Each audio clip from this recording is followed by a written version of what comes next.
नमस्कार, मैं हूं मनोज मनु। आप देख रहे हैं इंडिया न्यूज़। और अक्सर करके आपने सुना होगा कि जब भी कोई राजघराना है या कोई बड़ी परेशानी है या परिवार में विवाद, उसके पीछे तीन कारण होते हैं: जर, जोरू और ज़मीन। और सबसे बड़ी बात है, आपने सुना होगा महाराणा प्रताप। महाराणा प्रताप जो कि इस देश की एक विरासत रहे हैं और तमाम इतिहास में उनके नामों का जिक्र है। महाराणा प्रताप के परिवार, उनके राजवंश में इस वक्त जो घट रहा है वो किसी ने सोचा नहीं होगा। असल में मेरे पीछे एक दीवार और उस दीवारों में कुछ तस्वीरें हैं। उनके जरिए आप समझ सकते हैं कि इस राज परिवार में क्या होने वाला है। ये देखिए, महाराणा प्रताप के वंशज के तौर पर विश्वराज सिंह हैं, ये हैं अरविंद सिंह और ये हैं लक्षराज सिंह। विवाद क्या है? पूरे उदयपुर राजघराना या महाराणा प्रताप के राजघराने की जो लड़ाई है वो संपत्ति के कारण, जमीन के कारण सड़कों पर आ गई है। असल में आपको समझना होगा, महाराणा प्रताप के वंशज और वंशजों में वर्तमान में जो महेंद्र सिंह कौन है? महेंद्र सिंह अब तक महाराजा के तौर पर, महाराणा के तौर पर माने जाते थे उदयपुर में। महेंद्र सिंह का निधन हो गया। महेंद्र सिंह के बेटे कौन है? महेंद्र सिंह के बेटे हैं विश्वराज, जो यहाँ पर इस वक्त मौजूद हैं। विश्वराज भारतीय जनता पार्टी में 2023 का जो विधानसभा चुनाव हुआ है, उस विधानसभा चुनाव में विश्वराज विधायक चुने गए हैं। ये है विश्वराज। अब उनके बगल में कौन है? उनके बगल में है अरविंद सिंह। अरविंद सिंह कौन है? अरविंद सिंह महेंद्र सिंह के भाई हैं। महेंद्र सिंह कौन हुए?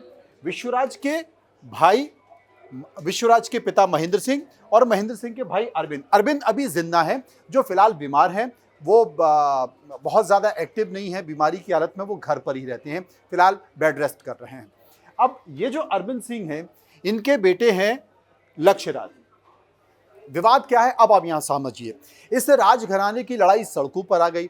महेंद्र सिंह के निधन के बाद अब आपको नया उदयपुर का महाराज चुनना है। असल में राजघरानों, सरदार पटेल, वल्लभ भाई पटेल ने जिस तरीके से जो सामंतवादी सिस्टम को खत्म किया, उनकी तमाम संपत्तियों को सरकारी कर दिया, तो ये एक अलग बात है। लेकिन अब भी राजघराने, देश के जितने भी राजघराने हैं, देश के जितने भी राजा महाराजा हैं, उनका अब भी राज तिलक होता है, उनकी अब भी राजगद्दी होती है। बाकायदा ठीक वैसे ही उनका राज तिलक होता है जैसे दशकों पहले राजा महाराजाओं का होता है। वो सांकेतिक तौर पर होता है, लेकिन उस परंपरा का निर्वहन, उस परंपरा को अब भी आगे बढ़ाया जाता है। महेंद्र सिंह जो कि उदयपुर के महाराज हैं, उनके निधन के बाद अब राज तिलक होना था। राज तिलक महेंद्र सिंह के बेटे विश्वराज सिंह का होना था। लेकिन हुआ क्या, जब ये राज तिलक की तैयारी शुरू हो गई, तैयारी शुरू होने के बाद उनके परंपरा की तरह निर्वहन किया जाने लगा। और ये तैयारी होती है, इसमें राज पुरोहित होते हैं, कई सारे पंडित होते हैं, उनको गद्दी पर बिठाया जाता है। और देश भर के जितने भी जो राजा महाराजा होते हैं, राज परिवार से जुड़े हुए लोग होते हैं, वो भी इस कार्यक्रम में आते हैं और इस कार्यक्रम में आए हुए थे। जब उस कार्यक्रम में आए हुए थे और उसके बाद राज परिवार की राजगद्दी और राज तिलक हो रहा था। राज तिलक होने की असल में परंपरा होती है। वहाँ परंपरा, तमाम जो पुरोहित होते हैं, राज पुरोहित होते हैं, राज पंडित होते हैं, वो आते हैं, वो तिलक करते हैं। बहुत लंबी परंपरा होती है। और उसको करने के बाद अब उदयपुर का जो सिटी महल है, वो इस वक्त सिटी महल किसके कब्जे में है? ये जो है अरविंद सिंह जी, जो कि महेंद्र सिंह के भाई हैं, इनके कब्जे में सिटी महल का बड़ा हिस्सा है। अब इस सिटी महल में क्या है? इस सिटी महल में आपको गौर करने वाली बात है, इस सिटी महल में है धूनी, इस सिटी महल में है गणेश मंदिर, और इसी सिटी महल के अंदर होती है रंग दस्तूर परंपरा। अब जब तक ये तीन परंपरा नहीं होगी, इन तीन परंपराओं का पालन नहीं किया जाएगा, तब तक राज तिलक अधूरा रहेगा। अब हुआ क्या कि राज तिलक का पूरा कार्यक्रम था, देश भर के तमाम राज परिवार के लोग आ गए। अब जब राज परिवार के लोग आ गए और उसके बाद राज तिलक होने के बाद वो उदयपुर का जो सिटी महल है उसमें अंदर जाने लगे। अंदर क्यों जाने लगे? क्योंकि उसमें गणेश मंदिर है, वहीं पर धूनी है, और राज तिलक के बाद धूनी के दर्शन करने होते हैं, गणेश मंदिर के दर्शन करने होते हैं, वहीं पर शिव मंदिर है, शिव मंदिर में दर्शन करने होते हैं, और रंग दस्तूर परंपरा होती है। जब तक ये परंपराएं नहीं होंगी, तब तक राज तिलक अधूरा माना जाएगा। अब सिटी पैलेस किसके कब्जे में है? अरविंद सिंह जी के कब्जे में, उनके बेटे लक्षराज के कब्जे में। उन्होंने सिटी पैलेस उदयपुर का दरवाजा बंद कर दिया। अब जब दरवाजा बंद कर दिया तो विश्वराज सिंह, जिनका राज तिलक होना है, वो अंदर नहीं आ पाए, वो बाहर ही मौजूद रहे। तमाम देश भर के कई राज परिवार के लोग, राजस्थान राज परिवार के लोग वहां पर इकट्ठे हो गए। वो दबाव बनाने लगे कि दरवाजा खोलिए, क्योंकि दरवाजा नहीं खुलेगा तो गणेश मंदिर के दर्शन नहीं होंगे, धूनी के दर्शन नहीं होंगे, शिव मंदिर के दर्शन नहीं होंगे और रंग दस्तूर परंपरा नहीं होगी। तो जब ये नहीं होगी तो राज तिलक अधूरा रह जाएगा। अब ऐसे में क्या हुआ, वो दरवाजे बंद कर दिए गए। किसने? अरविंद सिंह जी के बेटे लक्ष्यराज सिंह ने। और बाहर सारे राज परिवार के लोग इकट्ठे होने लगे, वो दबाव बनाने लगे। लेकिन अरविंद सिंह ने रायता फैला दिया, उनके बेटे ने रायता फैला दिया कि ये परंपरा गलत है, हम ये नहीं होने देंगे और इन्हें महाराजा की हम दर्जा नहीं देने देंगे, ये राज तिलक नहीं होने देंगे। अब हुआ क्या, जब सारे लोग इकट्ठे हो गए, वो दबाव बनाने लगे। चूंकि ये बीजेपी के विधायक हैं, इनकी पत्नी बीजेपी से सांसद हैं। अब जब दबाव बनाने जाने लगा तो इस दबाव में पत्थरबाजी शुरू हो गई। पत्थरबाजी किसकी तरफ से शुरू हुई? पत्थरबाजी शुरू हुई लक्ष्यराज सिंह की तरफ से। वहां पर बवाल हो गया, हंगामा मच गया, प्रशासन को तैनात करना पड़ा और इस प्रशासन को तैनात करने के बाद वहां पर पुलिस भी लगानी पड़ी।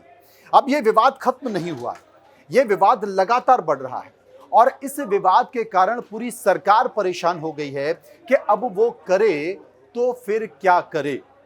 ये एक बड़ी परेशानी हो गई है। अब यहां पर जो पर्दे के पीछे की कहानी, और फिलहाल राज तिलक अधूरा है, राज तिलक हो नहीं पाया। लक्ष्यराज सिंह और अरविंद सिंह, चूंकि अरविंद सिंह बीमार हैं, उन्होंने कुछ भी अभी नहीं कहा है, कुछ भी नहीं कह रहे। लक्ष्यराज सिंह ने कह दिया कि मैं ये परंपरा नहीं होने दूंगा, मैं इस परंपरा को रोकूंगा। अच्छा, लक्ष्यराज सिंह क्यों ऐसा कह रहे हैं और अरविंद सिंह इस पर साइलेंट क्यों है और ये अपना राज तिलक पूरा क्यों नहीं कर पा रहे? इसके पीछे भी कहानी है। इसके पीछे की ये कहानी है कि जो उदयपुर का जो सिटी पैलेस है, बड़ा फेमस है, मतलब देश विदेश के कई लोग यहाँ पर आते हैं। ये 1984 से 1984 से किसके कब्जे में है? अरविंद सिंह के कब्जे में है और लक्ष्यराज सिंह के कब्जे में। ये दो लोगों के कब्जे में। ये कानूनी लड़ाई के बीच में उलझा हुआ है, इसलिए इनके कब्जे में है, तो इन्होंने इसके दरवाजे बंद कर दिए। और सबसे बड़ी बात है कि जितने भी राज परिवार के लोग हैं वो उनके साथ खड़े हुए हैं। किसके? विश्वराज के साथ खड़े हुए हैं कि इस परंपरा को पूरा होने दिया जाए। लक्ष्यराज सिंह जो कि यहां पर मौजूद हैं, वो तैयार नहीं है। बवाल हो गया है। अब इस पूरे खेल में ये बात क्यों नहीं हो रही? चूंकि ये कानूनी लड़ाई है, राज तिलक फंस गया है, राज तिलक अधूरा है। राज तिलक अधूरा इसलिए है क्योंकि जब तक 3 परंपराओं का निर्वहन नहीं होगा, गणेश मंदिर कहाँ है? सिटी पैलेस के अंदर है, जिसके कि दरवाजे बंद कर दिए गए और विश्वराज सिंह बाहर खड़े हुए हैं। तमाम राज परिवार के लोग उनके साथ खड़े हुए हैं। राजस्थान के उप मुख्यमंत्री, यहां पर गौर करने वाली बात है, राजस्थान के उप मुख्यमंत्री कौन? दिया कुमारी, वो भी राज परिवार से संबंधित हैं। दिया कुमारी किसके साथ हैं? विश्वराज सिंह के साथ हैं। विश्वराज सिंह के साथ हैं। अब दिया कुमारी सरकार उनके साथ है, प्रशासन उनके साथ खड़ा हुआ है। ये भी बीजेपी के विधायक है, उसके बावजूद भी मामला क्यों नहीं सुलझ पा रहा? ये इसलिए नहीं सुलझ पा रहा क्योंकि इसमें भी राजनीति आ गई।